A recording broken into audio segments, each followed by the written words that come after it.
Salam qadırdan iyilleşler, mehriban doğanlar. Doğruluk yolu gepleşimide hoş geldiniz.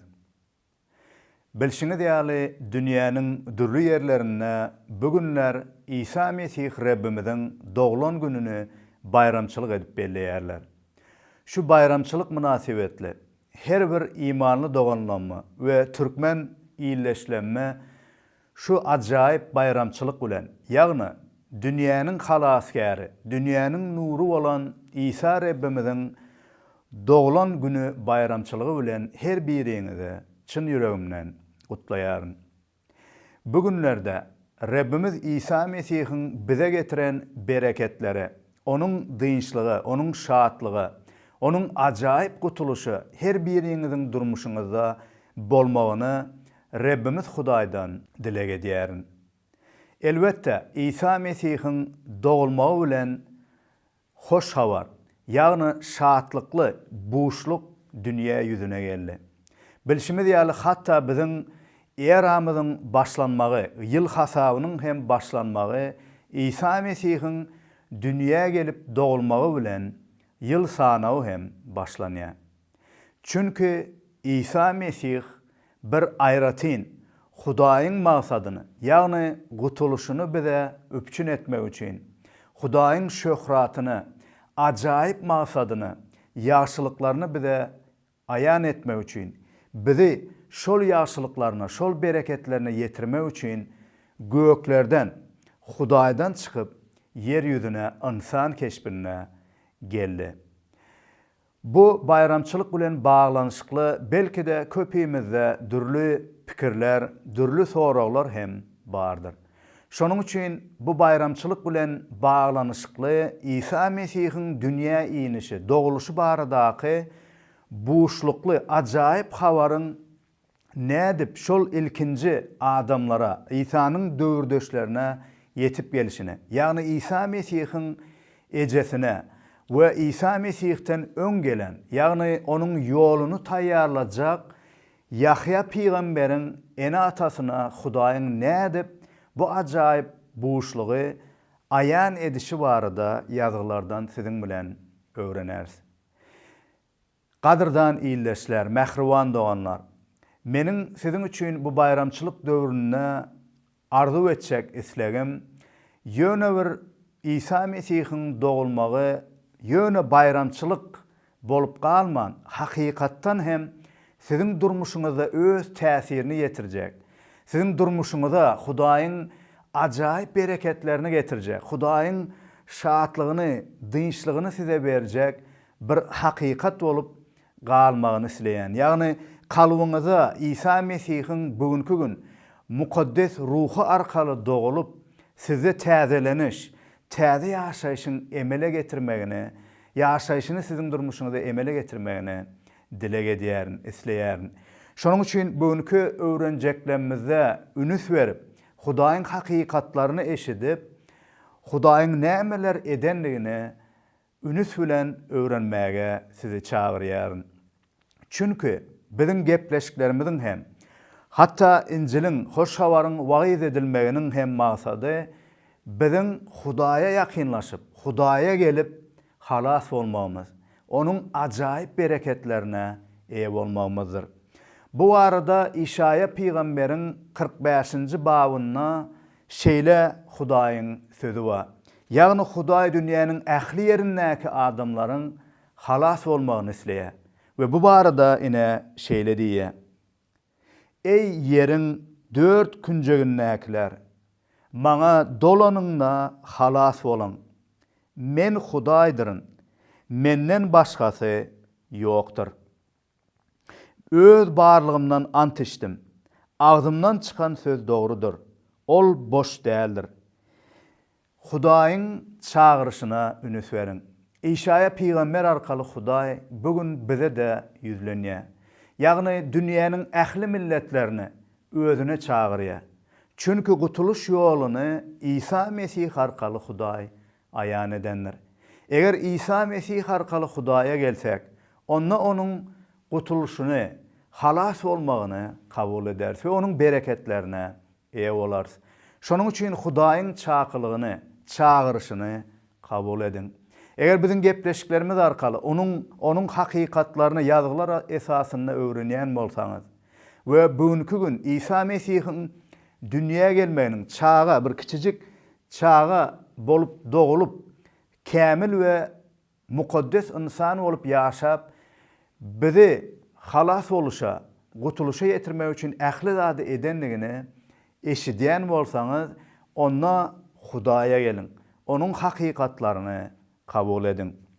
Bugün biz sizin bilen ilki bilen Hudaýyň nädip İsa Mesihiň dünýäge geljegini wada edişini öwrenýäris ýazgylardan.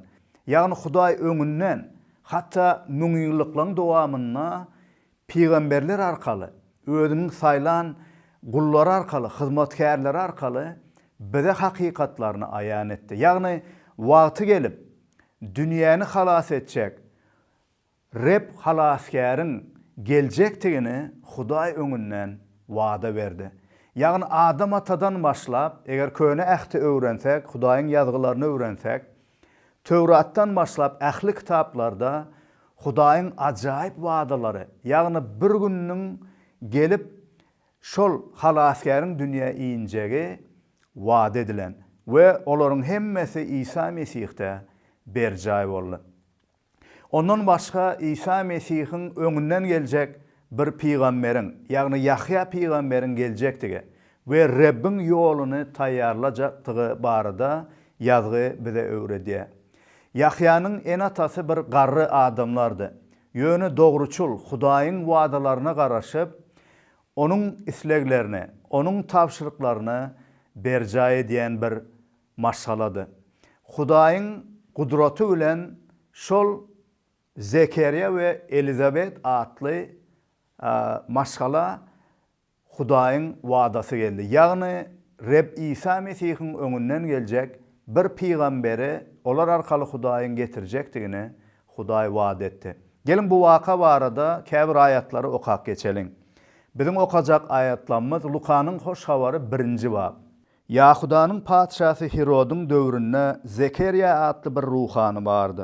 Ol Abiyanyň ruhanlar toparyndan, onun aýaly Elizabet hem Harunyň neslinden.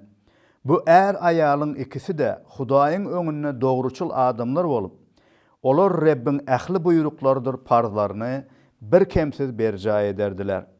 Emma Elizabetiň önölgesizdigine göre olaryň perzenli ýokdy. Olaryň ikisi de eýýäm garrylyk ýaşyna ýetipdi. Bir gün Zekeriya öz toparynyň nowatçylyk gedegine Hudaýyň huzurunda ruhanlyk hyzmatyny berjaý edýärdi. Şonu ruhanlyk adaty boýunça ýakymly ýysly tütetki tütetmek üçin Rabbiň ibadatxanasyna girmek onuň bijesine düşdi. Tütetki tütetmeli pursady geldi. Ähli jemaat daşarda Hudaýa doga okap otyrdy. Şol wagt tütetki sypasynyň sagynda duran Rabbiň bir periştesi Zekeriya görünni. Zekeriya onu görüp özünü yitirdi. Onu gorku gaplady. Emma perişte oňa şeýle diýdi: "Ey Zekeriya, gorkma. Sebäbi seniň Hudaýdan eden dilegiň kabul boldy. Aýalyň Elizabet sana bir ogul dogrup berer.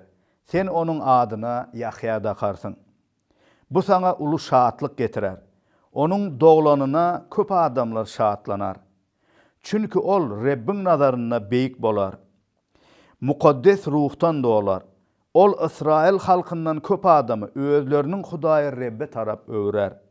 Ol atalary ogullary bilen ýaraşdyrmak, boyun egmedekleri dogruların düşüncesine gönükdürmek üçin Ilyasyň ruhundan we gudratyndan dolar. Reb İsa Mesihiň öňünden ýörer. Ol Rabbiň göwnünden turjak halky taýýarlar. Zekeriya perişte: "Men muny nähili bileýin? Men bir garry adam, aýalym da garrylyk ýaşyna ýeten" diýdi.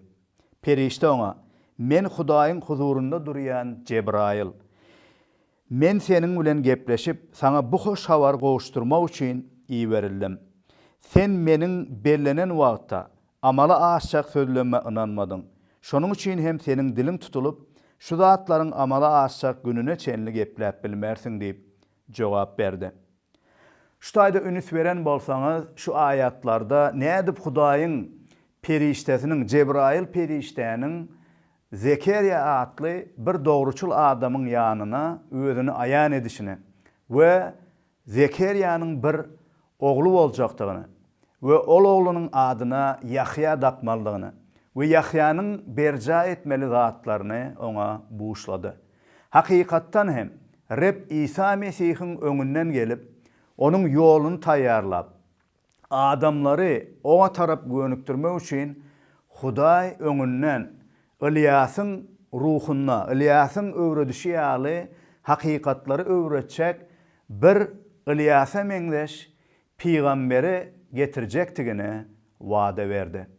Zekeriya üçin bu gaty hayran galdyrjy, hatta şüphelendiriji bir habardy. Näme üçin?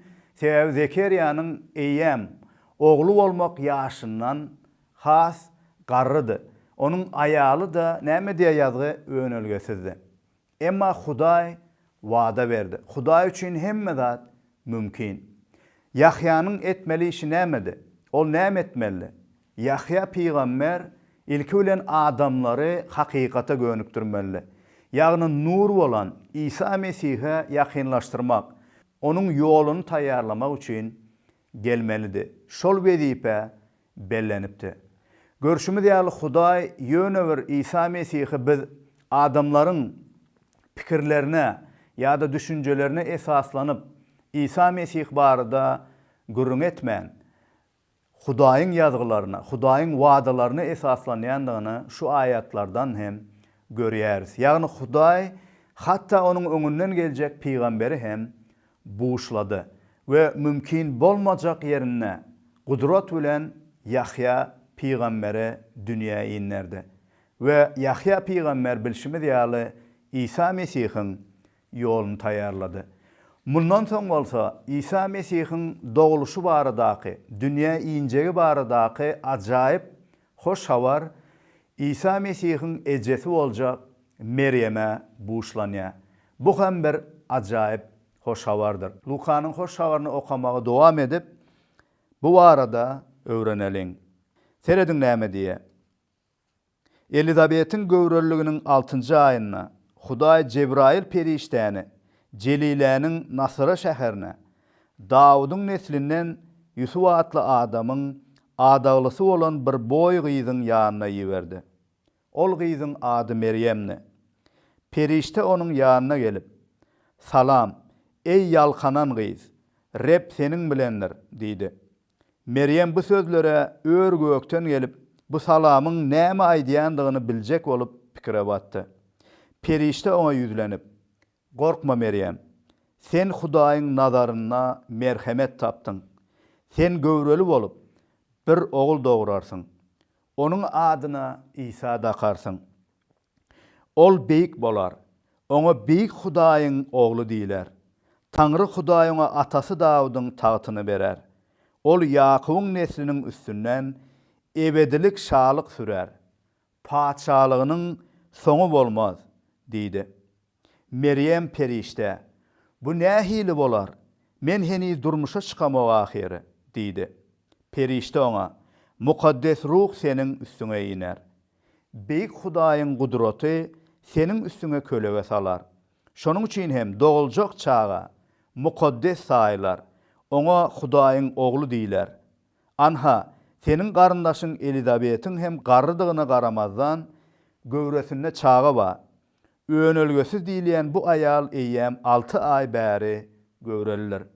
Çünki Hudaýyň ýanyna mümkin däl zat ýokdur" diýip jogap berdi.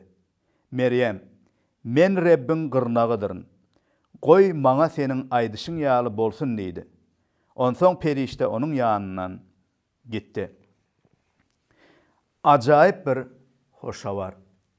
Ýagny bir päk ayal bolan, päk gyz bolan Meryemiň ýanyna Hudaýyň periştesi geldi we ajaýyp buğuşlugy oňa buğuşlady. Ýagny şol biýi Meryemden Hudaýyň oglu hasaplanýan, Hudaýyň ýagny özü, sözü insan keşbinde ýere gelmek üçin Hudaý biýi Meryemi saýlady we şoňa öz merhemeti bilen merhemet etdi ve bu ullakan vezipeni, yani dünyaya girip gelmegi ve adamzady halas etmek üçin gelecek halaskarın ol arkalı doğulmalıdygyny buşlady. Şu taýda ünüs vermeli zat näme diýe? Ýagny Bibi Meryem bir adaglysy, Yusuf atly bir adam bilen adaglydy. Yusuf bolsa Dawudyň neslinden bolan biridi. Ýagny şol eger Yusuf'un neslini, ata-babalaryny izarlasaň, onu Dawud padşah barıp ýetjekdi. Näme üçin Hudaý şol Yusuf'a adagly bolan Meryem'i saýlady? Çünki dünýä iňik geljek halaskarın atalygy Dawudyň neslinden bolmaly. Çünki Hudaý öňünden peýgamberler arkaly geljek Mesihiň Dawudyň tagtyna, Dawuda meňdeş bir baky padşah hökmüne oturmaly. Çünki şeýle padşahny, şeýle Mesihi meshedilen birini halaskary Hudaý öňünden wada beripdi. Şonuň üçin şol wadalaryny berja etmek üçin Hudaý şu maşgalany, şol Yusuf'un adaglysı bolan Meryem'i saýlady. Meryem heniz durmuşa çykmanyny, ýöne öňünden şol Yusuf bilen gelecekde toy edip maşgala gurmaly bolan bir päk gyzy. Hudaýyň gudraty bilen atasy, ýagny Hudaýyň mukaddes ruhunyň onuň üstüne iýilmegi bilen İsa Mesih dünýäge iýilmeli. Şonuň üçin ähli zady Hudaýyň aýdyşy ýaly, wada berişi ýaly berjaý bolmaly. Başga bir ünüs vermeli zat şu taýda Meryem'iň bir aýratynlygyny ýa-da belli bir zatlary berjaý edenligi üçin, ýa-da onuň owadanlygy üçin, ýa-da onuň nähildir bir baýlyga ýa-da bir zady eýeligi üçin, ýa-da özüni bir aýratyn alyp baranlygy üçin, Hudaýyň özüniň saýlamagy bilen. Ýagny näme diýär şu taýda eger aýat okasak, salam ey ýalkanan gyz diýär. Ýagny Hudaýyň özüniň ýalkamagy bilen, Hudaýyň şonu bereketlemegi bilen, Hudaýyň özüniň saýlamagy bilen Meryem Hudaýdan merhemet tapdy. Meryem özü tarapyndan hiç bir zat edip bilmedi ve edip bilmeýärdi. Onuň özündäki bir aýratynlyk üçin Hudaý oňa özüni aýan etmedi. Ýa-da şul ullakan wezipe, ýagny halaskar Rebbi Hudaýyň ogly İsa Mesihiň doguluşyny üpçün etmek üçin oňa aýratynlyk üçin onuň ýanyna gelmedi. Hudaýyň özüniň saýlawy bilen, özüniň merhemeti bilen, ähli zat Hudaý tarapyndan gelenligi üçin ýanky şol wezipe Meryem saýlandy. Muňa meňdeşlikde her birimizde Hudaýyň merhemet etmegi, Hudaýyň ýalkanyşynyň gelmegi gaty wajypdyr. Bugünkü gün Hudaý İsa Mesihiň dünýäge gelmegi bilen ähli halklary, ähli milletleri, her bir insany ýalkamak isleýär. Her bir insana merhemet etmek isleýär. Şonuň üçin biziň eden işlemimize bagly bolman, biziň nähilligimize bagly bolman, Hudaýyň merhemeti her birimiziň üstümizde İsa Mesih arkaly gelmek isleýär, berilmek isleýär. Oňa iman edenlere Hudaýyň merhemeti gelýär. İman edenlere Hudaýyň rehim şepaгаty gelýär. Onuň söýgüsi gelýär. Onu kabul edenlere bolsa Hudaý ähli ýaşylyklaryny, ähli gutuluşyny berýär. Şonuň üçin Hudaýyň merhemetine ünüs vermek, bugünkü gün Hudaýyň merhemeti bolsa İsa Mesihdir. Şonuň üçin hem Bibi Meryem ýalkanandyr. Başga bir ünüs vermeli zat şu taýda İsa Mesih barada, ýagny bu doğuljak çağanyň kimligi barada perişte habar berýär. Ayat näme diýär İsa Mesih barada? Seredin ünüs verin. Perişte oňa ýüzlenip, "Gorkma Meryem, sen Hudaýyň nazarynda merhemet tapdyň. Sen göwreli bolup bir ogul doğurarsın." Ýagny doğuljak çağanyň bir ogul bolmalydygyny perişte öňünden buşlady. Ol ogul nähili bolar? Onuň adyna İsa dakarsın diye birinciden. Şu taýda ünüs vermeli zat İsa Mesihiň ady. Ýagny İsa diýmek näme anlaňy diye.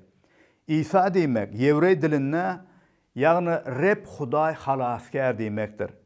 İsa Mesih'in adı eyyem İsa'nın berca etçek işlerini halaskärdigini bize ayan edýär. Şonuň üçin hem İsa Mesih'in dünyaya gelmegi ajaýyp hoş habardyr. Ýagny İsa bizi halas etmek üçin dünyaya geldi. Ol halaskär Rebdir. Ýagny bizim günälerimizi bagyşlamak, bizi şeytanyň ygtyýaryndan halas edip, günäniň näleti olan ähli ýamanlyklardan halas edip, gelecekte bizi baky ajaýyp mekanyna, cennet mekanyna alyp barmak we Hudaýyň ähli ýagşylyklaryny, bereketlerini, ajaýyp durmuşyny bize bermek üçin gelen halaskär Rebdigini, onuň İsa diýen ady hem bize tasdiklaýar we bize ayan edýär. Şonuň üçin İsa Mesih'e iman etmemiz gaty wajypdyr. İkinci bir ünüs vermeli zat şuýdy näme diýe İsa Mesih barada seredin näme diýe. Ol beýik bolar. Ol beýik Hudaýyň ogly diýler. Taňry Hudaý oňa atasy Dawudyň tagtyny berer. İsa Mesih'in durmuşy beýik bolar. Ol hiç bir yerde ýaşan adamlaryň, hatta ondan öňkü ýaşap geçen beýik peýgamberlerden hem beýik bolar. İsa Mesih'in beýikligi nämede? Bilşimiz ýaly biz siziň bilen mukaddes ýazgylardan, ýagny hoş habar kitaplaryndan İsa Mesih'in durmuşyny birnäçe gepleşiklerimizde öwrendik. İsa Mesih'in aýratyndygyny, onuň beýikdigini, mukaddesligini, onuň öz durmuşundan hem, eden işlerinden hem biz görüp bilýäris. Ýagny İsa Mesih kämil, mukaddes ýaşaýşy bilen özüniň beýikligini bize ayan etdi. Eden ajaýyp işlerine, gudratlaryna, adamları halas etmeginde hem özüniň beýikligini ayan etdi. Şol beýik boljak Hudaýyň özü bolan İsa Mesih dünýä iňik geldi. Muny hem biz bayramçylyk edip belleýäris. Şeýle Rabbimiziň bardygy üçin oňa şükürler aýdýarys. Yine aýdylmaly zat şuýda näme diýe Taňry Hudaý oňa atasy Dawudyň tagyny berer. Aýdyşymyz ýaly Dawuda we peýgamberlere Hudaý wagty gelip Dawuda meňleş bir Mesihiň, baky padşanyň geljekdigini wada beripdi. Şonuň üçin gelmeli Mesih Dawudyň neslinden bolmaly. Görşümiz ýaly ol Ýusufyň ogullugy bolup Dawudyň neslinden dige subut edildi. Ondan başga onuň şalygy barada şeýle diýe. Ýakubyň nesliniň üstünden ebedilik şalyk sürer. Padşalygynyň soňu bolmaz. Şuýda ünüs berseňiz İsa Mesihiň baky padşadygyny, şalaryň şasy, Hudaýyň özüniň yer ýüzüne insan bolup gelendigini biz görýäris. İsa Mesihiň şalygynyň soňu bolmaz. Ol ähli milletleriň, hemme halklaryň üstünden baky şalyk sürer. Elbetde İsa birinji gedek gelenne, ýagny dünýäge inip insan bolup ýaşanyna haçta ölmek arkaly üçüncü gün ýene de dirilip göge göterildi. İlkinji gedek geleninde ol bizi günäniň gulçulygyndan, şeytanyň ygtyýaryndan halas edip Hudaýyň ruhu padşalygyna bizi degişletdi. Emma İsa Mesih ýene de ikinji gedek dünýäniň soňuna gudratly kady hökmüne, padşa hökmüne, gudratyna, şan şöhratyna gaýdyp gelýär. Şonna ol doly bu aýdylanlary berja eder we yer ýüzüne baky, hemişelik şalyk sürer. Hatta bugünkü gün ona iman etmedikler hem onun öňünde diz eperler we padşa hökmüne, baky kady hökmüne, onun höküm kürsüsiniň öňünde durmaly bolarlar. Şonuň üçin şul aýdylan ajaýyp sözler arkaly perişte Bibi Meryem'e İsa Mesih barada, onun kimligi barada ajaýyp zatlary ıglan etdi, ayan etdi. Başka bir üns vermeli zat İsa Mesih'e Hudaýyň oglu diýildi. Hudaýyň oglu diýmek, öňkü gepleşiklerimizde aýdyşymyz ýaly, onuň Reb Hudaý bilen birdigini, onuň ilahy bir barlykdygyny bize subut edýär we görkezýär. Gadyrdan iýleşlem, görşümiz ýaly Hudaýyň islegi dünýä ýüzüne hoş habaryny getirmek. Hudaý İsa Mesih arkaly ýere gelmek arkaly bize acayip kutuluşunu, bereketlerini bermek istedi.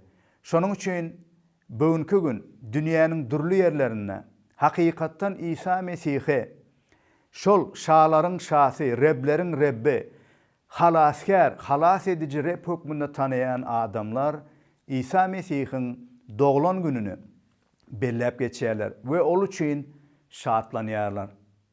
Qadırdan iyileşim. Biyu Meryem şutayda bu ne hili bolar? Men äre çıkmadık qyz deyip perişteden soradı. Perişte olsa näme deydi? Hudaý üçin mümkin bolmadyk zat ýokdur. Hemme zat mümkindir. Hudaý islese göklerden inip yeryüzüne insan keşbine hem gelip biler ve bunu başarar deydi. Ve neticede bunu berca etdi.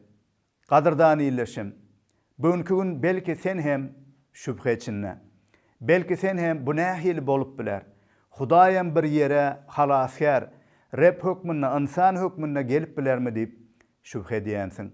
Emma hakikattan hem Hudaýyň merhemeti bilen, Hudaýyň gudraty bilen mukaddes ruh arkaly bu mümkindir. Ve Hudaý ähli aydın zatlaryny berca edendir. İsa Mesih 2000 ýyl mundan odal dünyaya gelip halaskar hükmünde, Reb hükmünde dünya inişi ýaly, doğuluşy ýaly. Bugünkü gün her birimiziň kalbymyzda halaskar Reb hükmünde doğulmak isleýär. Ve bize täze ýaşaýşyny, özündäki ajaýyp ýaşaýşyny, gutuluşyny, bereketlerini ve şaatlygyny ve getiren parahatçylygyny her birimize bermek isleýär. Bugün onun adyna iman getir. Onu Reb ve halaskarın hükmüne kabul et. Eger Reb İsa Mesih'e halaskarın hükmüne iman eden bolsan, onun berýän bereketlerine şaatlan ve onun bereketlerine ve doğruluğuna ajaýyp ýaşaýşyna şaatlanyp ýaşamagyny dilek edýärin. Qadırdan iyileşlem. Yine de bir gezek sizin yetip gelen İsa Mesih'in doğuluş bayramı bilen kutlaýaryn. Goý Rabbimiziň bereketleri her biriňiziň üstüňize bolsun. Hoş, sag bolun.